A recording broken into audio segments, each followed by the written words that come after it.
Hi everyone, I'm Dina Brown, the Emerging Trends Consultant at Idaho Commission for Libraries, and I'm going to be serving as your host today as I walk you through a series of presentations from folks that work in Idaho libraries. They're chatting to you about creating zine-tastic experiences for your community. Let's go ahead and see who's going to be joining us today.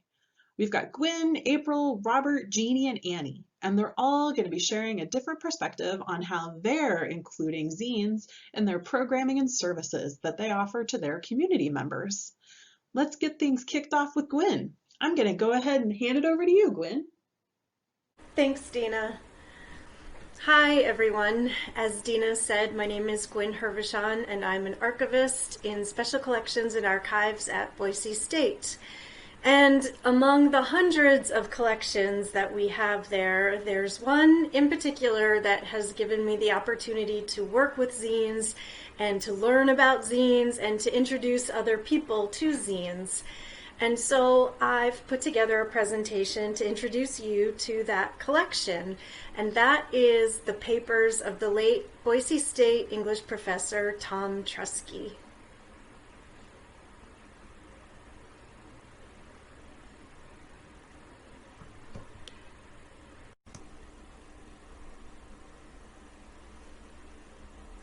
And here it is. I call it Zines and the Professor from Boise State.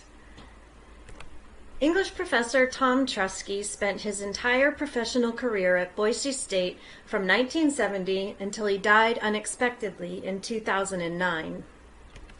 Tom was a poet, a book artist, and a scholar who was known for having a variety of research interests, including books and paper arts, the history of filmmaking and photography in Idaho, as well as the self-taught Idaho artist James Castle. In his work, Tom always explored different perspectives. He pushed boundaries and challenged those who encountered his work to question their own assumptions and beliefs. Tom also had a great sense of humor. Tom collected and researched anything that caught his attention and channeled his curiosity into his own scholarship and creative projects. Zines crossed Tom's radar in the early 1990s when he was studying artist books in New York City. He heard his teachers and other students refer to zines as important but ignored publications, which was all that Tom would have needed to hear to start looking into it further. And when he did, sure enough, he was hooked.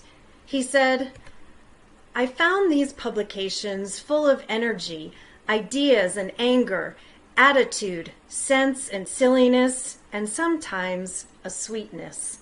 They were tributes to a belief in freedom of the press, the power of the individual, the value of diversity."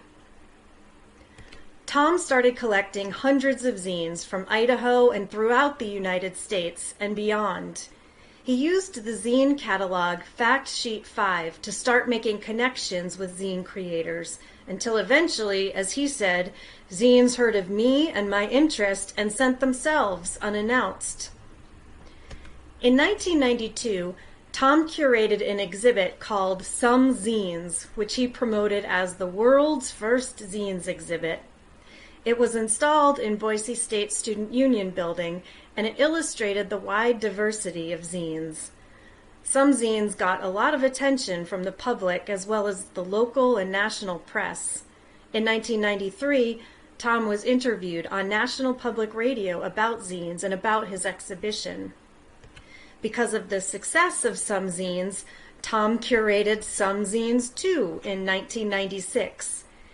The exhibit featured two particularly noteworthy Tom Trusky one-of-a-kind creations. One was something he called a zineplex, which showed images of zines on a loop and zine-related videos. And the other was a zinery, which he described as an online terminal for viewing zines and collecting guest feedback. Tom once summed up the importance of zines by saying, quote, "Zines are important not only because they reveal our need to understand and communicate, but also because they show us we can." End quote. As a tool for sharing and empowerment, zines reveal the perspectives of individuals that may not have been documented otherwise.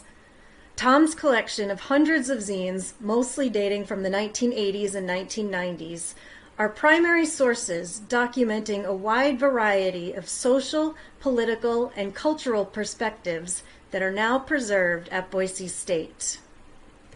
If you want to learn more about the collection, please contact us at archives@boisestate.edu.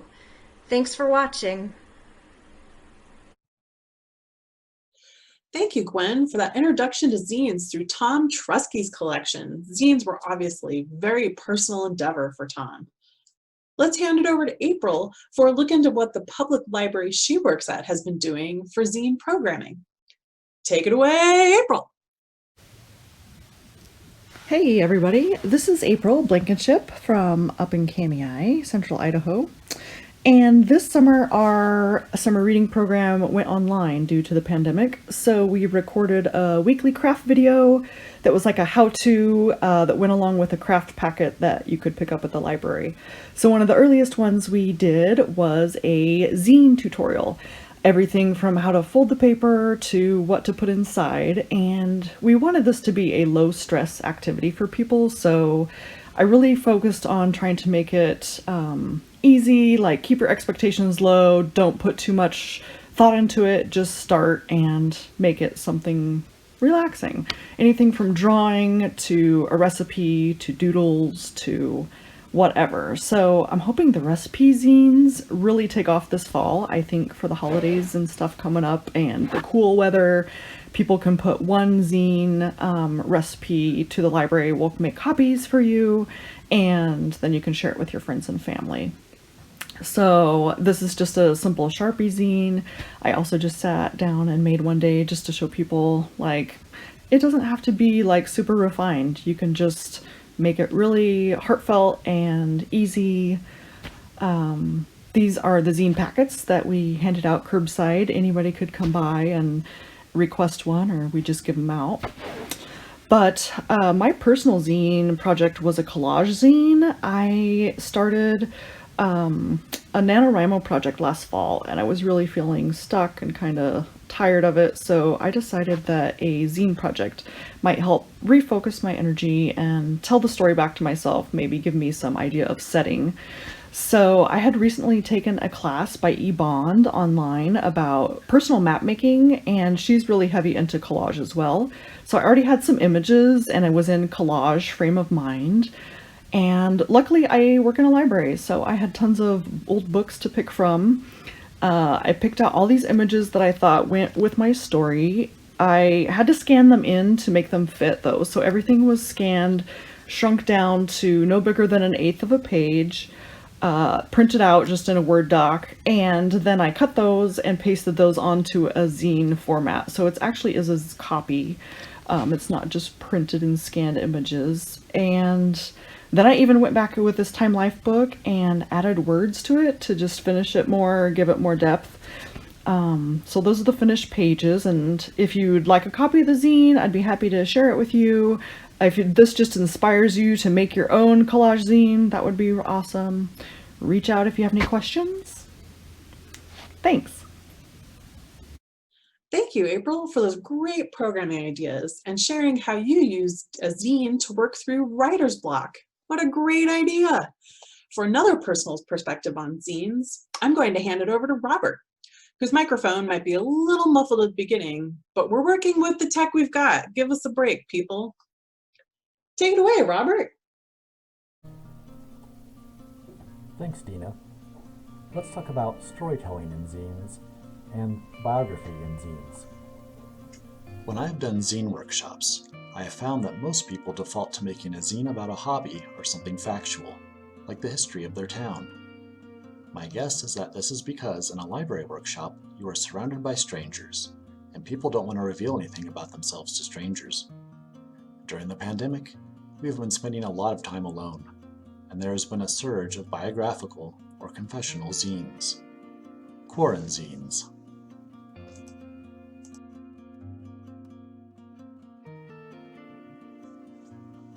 When I started making zines as a teenager, I made quirky zines. This was an actual category in Fact Sheet 5, a national publication that catalogs zines. My nom de plume was Yellow 13, and my partner's name was Plastic Donkey. We were coming to zines from BBS culture. BBSs were a kind of proto-internet. You would dial a specific computer over a landline, one computer to one computer. Other people would also dial that computer, but one at a time. You heard a lot of busy signals.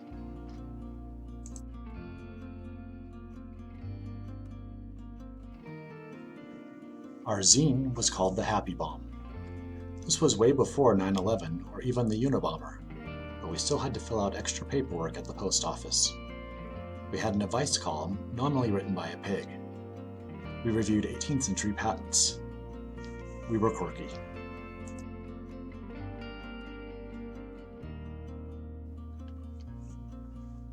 By and large, I don't make quirky zines anymore. Even before quarantine, I had moved on to biographical zines. In the internet age, a zine has a unique intimacy. This is a thing made by a person, in a place, at a time. This is a story about themselves that they held in their hands, and now you are holding it in yours.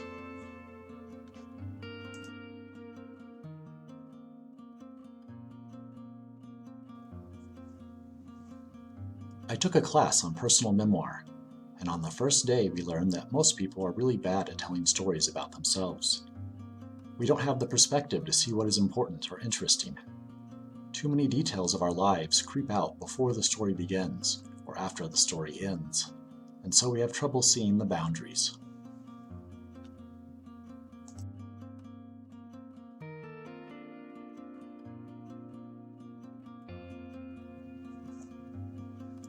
In a way, zines force that perspective. You only have a handful of small pages to tell your story, so every page has to count. You can't digress to explain things, and the message has to be on the page. Or in the image. Zines are a visual medium, and you can convey things that you can't say, the things that won't fit, the things that you don't have the words for, in images.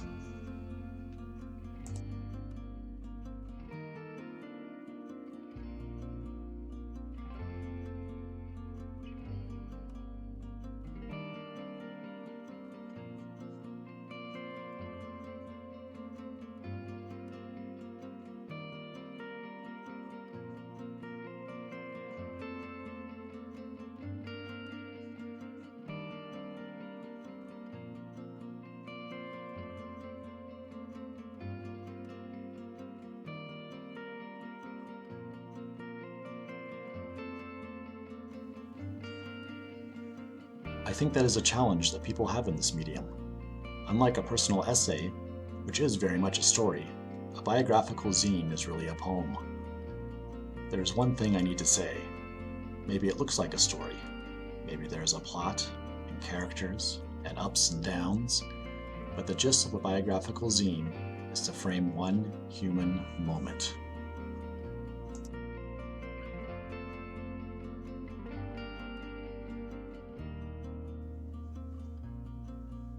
Like Linus in the Pumpkin Patch, a biographical zinester is painfully sincere. Maybe they're also funny, or ironic, or even quirky, but there is a sincerity to the practice that is unavoidable.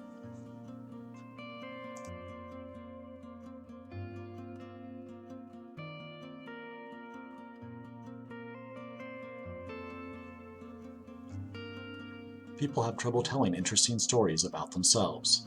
But we know the moments that matter in our lives, the moments that hurt, the moments that heal, the moments that time cannot wash away. Describe the moment.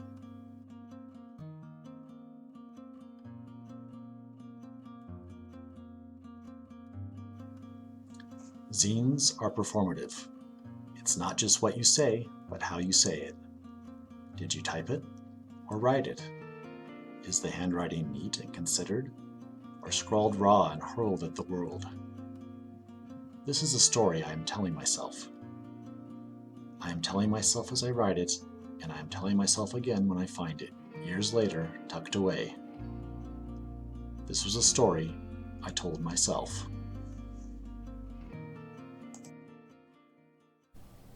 Back to you, Dina.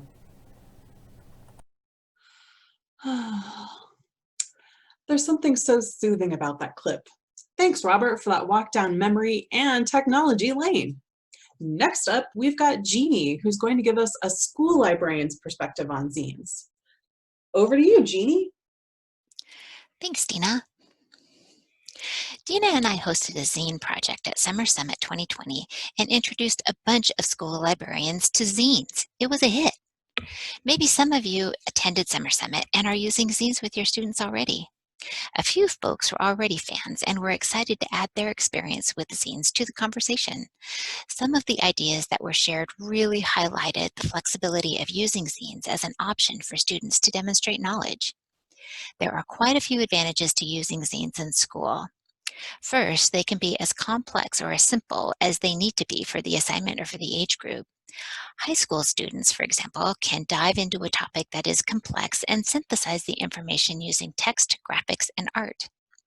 Primary students, who aren't developmentally ready for full-on research and synthesis, can use a zine template to record the results of fact-finding assignments. They can use text and pictures and learn about research tools. Also, zines require very little investment for supplies. In COVID times, when school could be held remotely, in person, hybrid of both, and the situation could change at any given moment, it's good to know that students don't require any special equipment to make them. Paper, pencil, and scissors are all that's needed to make a zine. An alternative format like a zine could be a moment to shine for those kids who don't really like writing. Sometimes the most effective zines have no text at all, and younger learners can use text sparingly and still show what they know. Students are living through a pandemic now that will be analyzed in future history text. Creating firsthand accounts from a student point of view with quarantines and collecting those accounts will become a record. They will be a student-made primary source for future students at the same school and beyond to examine. What would a collection like that add to your school or your public library collection? And finally, zines are spot on for addressing many anchor and content standards with both the content and the zine making process itself. Dina, I hope lots of folks will give zine making a go. That was great, Jeannie. Now moving from school age to college age students, next up we have Annie, who will not only share a cute photo of her dog, but will also show how zines can be used to teach information literacy. Over to you, Annie. Thanks, Dina. So I'm Annie. This is a picture of my dog Pendleton. If you hear barking, that's him in the background. And I am here to talk to you today about a project that I'm working on that's allowing me to think a little bit about the intersections of zines, information literacy, and open educational resources. And the main thing that I want to impart on you today is that zines are a fantastic medium for teaching information literacy.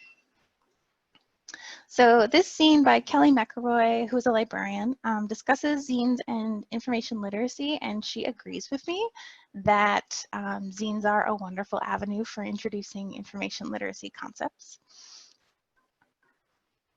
And in this zine, Kelly offers some lesson ideas of how folks can integrate zines into their information literacy instruction. And what she's done here is she has listed information literacy standards and learning outcomes inside the zine to sort of structure it. But when this was created, Kelly was referencing the ACRL information literacy competency standards for higher education. And since then, those have been replaced by the ACRL framework for information literacy in higher education. And that new framework defines information literacy as a set of integrated abilities encompassing the reflective discovery of information, the understanding of how information is produced and valued, and the use of information in creating new knowledge and participating ethically in communities of learning. So this is, it's called a framework, and it has these 6 frames in it. And those frames, they're presented alphabetically, so there's no real structure or hierarchy to them. And I kind of feel like you could put zines into any of them, but I'm going to talk about one of them right now, which is information creation as a process, which is a frame through which to think about sort of how information is created to say something, to share something specific, and the way that that information is created and presented influences how people engage with that information and perceive that information. So for example, one of the learning outcomes was that students will be able to articulate the capabilities and constraints of information developed through various creation processes. So capabilities and constraints, like how much information you can impart, how deep that information that can be, what limitations you might have. And so something I was thinking about as a kind of idea for a lesson would be to take a stack of zines, say like on a science topic, and compare those to Wikipedia articles and also peer-reviewed articles on similar topics. Because I feel like each of those 3 has a very different creative process for how that information is put together and then presented and to the person. So that could be a really interesting conversation to have with students. And so the project that I'm involved with is a group of Idaho librarians who are creating an information literacy toolkit as an open educational resource. Meaning as an open educational resource, it would be freely available for anybody to use and reuse. And we are developing it with Idaho library workers in mind. And then it's also featuring zines as a way to put these ideas into practice, both the ideas of open education and open pedagogy, and then the ideas of information literacy. So zines are like a great medium to put both of those things into practice. So that's it. That's my talk. Thanks for coming. Let me know if you have any questions. And remember, zines are a fantastic medium for teaching information literacy. Bye. Wow! Thanks for that great introduction, everyone. And Annie, that was a wonderful way to think about incorporating zines into your information literacy instruction. Love it. Let's give a big thank you to all of our presenters today. Gwen, April, Robert, Jeannie, and Annie for the time and energy they put into creating these wonderful videos. Hopefully you got inspired and have some ideas of how you can incorporate zines into your services and programming. From ICFL, and thanks to ILA for inviting us to give this presentation. Take care.